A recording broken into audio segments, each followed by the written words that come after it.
An app to show how to factorize a cubic function or function of third degrees,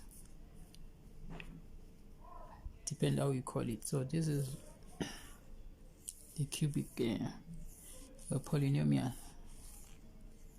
So we need to factorize it until it comes here. So I'm going to take this one and put it inside the app and see if you can going to get this one. So I'm going to use one of these as a factor.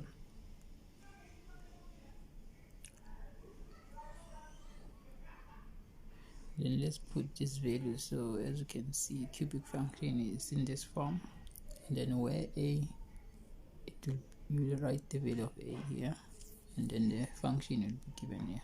So as for this one, we have 3 here.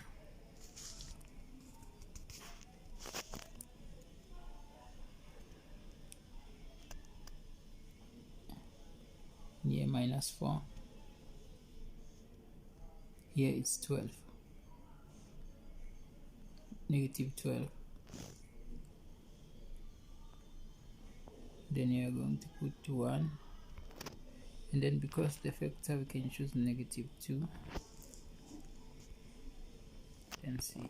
So we want to see if we're going to get the same values that we saw on that picture. So you can do it by yourself and see to verify if it's the correct one or not.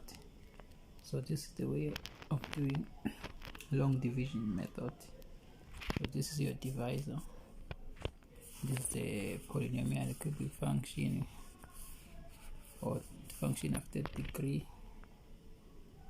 Depending on your question that is given to you. So as you can see, 0. So these are the steps that you have to go through when you are doing the long division method. You divide, multiply, subtract, you underline, and start over again. So now we have factorized this and this. Now we have to factorize this one, quadratic equation. So we have a as this, b as 5, c. Then we need to factor this one.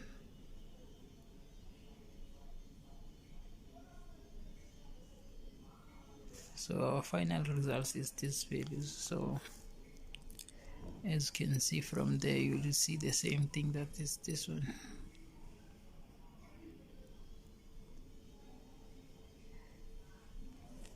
Yeah, yes, we are seeing this is the values that we got it from there. So that's how we will use the app when you have a quadratic, you want to solve quadratic formulas.